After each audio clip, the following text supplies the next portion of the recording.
Have you ever felt that sudden knot in your stomach when someone asks, "So when are you two having kids?" You smile. You say something vague like, "Oh, we'll see," but inside, your brain whispers, "Never." And I shouldn't have to explain why. If you know that feeling, trust me, you're not alone.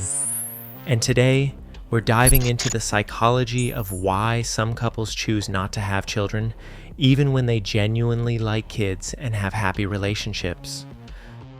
For some, parenthood feels like destiny, the meaning, the purpose, the legacy.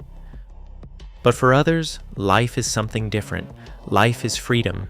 It's the space where choices remain open, where mornings stay quiet, where the future doesn't revolve around someone else's needs for 2 decades.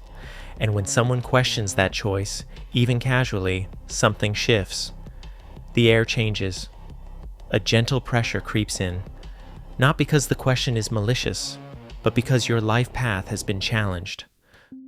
So why does choosing not to have children feel like such a rebellious act? Psychologically, people who remain child-free have something called autonomous life design. Their identity isn't built around biological imperatives or cultural scripts.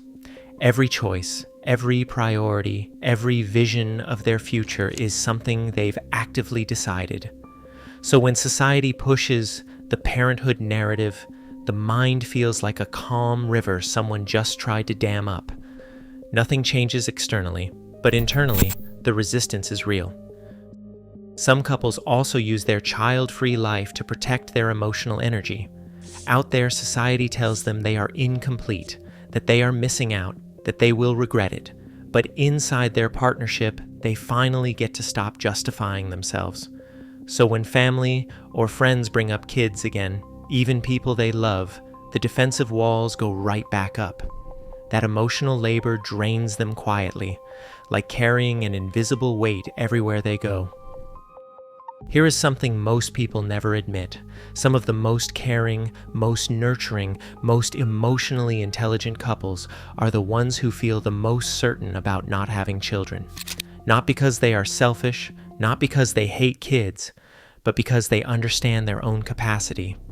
Psychologists say these couples often have strong self-awareness. They do not reject parenthood carelessly. They have simply examined what fulfills them and made a conscious choice that does not include raising children. To them, legacy is not biological. It is not about passing on DNA. It is about the work they create, the relationships they build, the impact they have, and the freedom they protect. That is why they do not feel empty without children. Their lives already feel complete.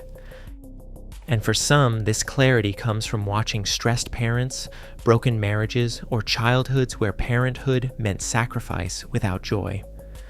So now, even as adults, the idea of children activates a deep knowing that this path is not for them. Let's talk about what actually happens in a child-free couple's brain. When they imagine their future without children, there is no panic, no sense of missing out. Instead, there is relief, space, possibility. Research shows that people who choose to remain child-free often score higher in openness to experience and personal autonomy. Their brains are not wired to need the structure that parenthood provides.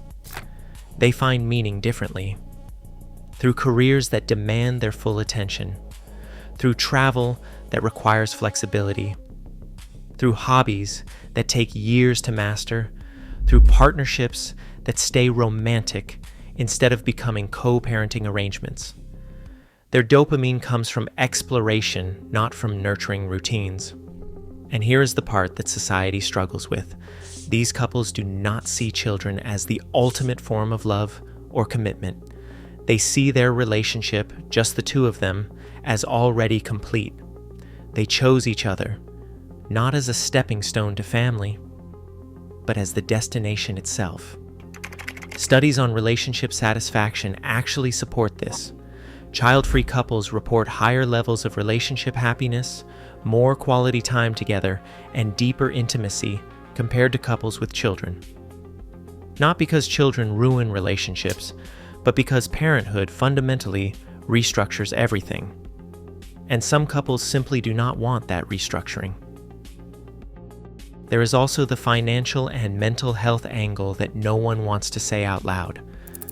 Raising a child costs over $300,000.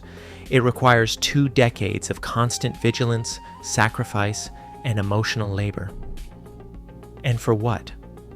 A 50-50 chance the child even likes you as an adult?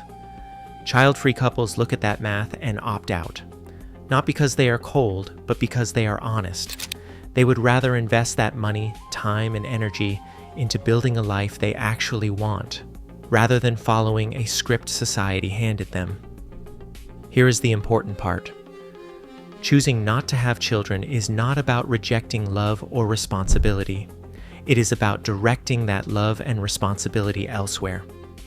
Into partnerships that thrive without the stress of sleep deprivation, into careers that make meaningful impact, into causes that need advocates, into friendships that do not get abandoned because schedules revolve around school pickups.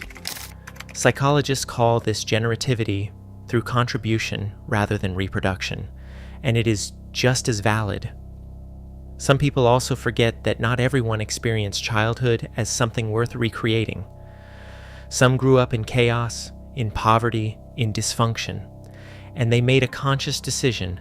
The cycle ends here. That is not pessimism. That is self-awareness and protection.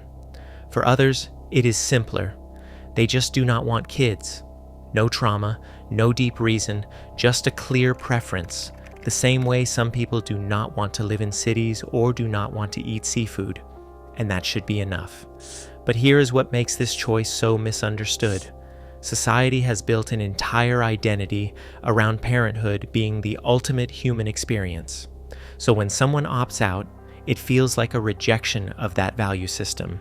It threatens the narrative that parenthood is universal destiny. Child-free couples are not rejecting other people's choices. They are simply claiming their own. And that quiet rebellion, that refusal to follow the expected path, makes people uncomfortable. Because if parenthood is not mandatory for a meaningful life, then what does that say about the sacrifices parents made? What does that say about the cultural pressure everyone else followed? But here is the truth most people eventually realize. There is nothing wrong with choosing a child-free life. You can love children deeply and still not want your own. You can value family and still prioritize your partnership. You can build a legacy without passing on your DNA. Because for some couples, the truest form of fulfillment is a quiet morning, shared dreams, the freedom to change direction, and a life built exactly how they want it. No explanations needed, no justifications required, just 2 people who chose each other and decided that was enough. So tell me, do you feel this way too? Share your experience in the comments, and please subscribe. We explain psychology simply, and I think you will enjoy this one too. See you there.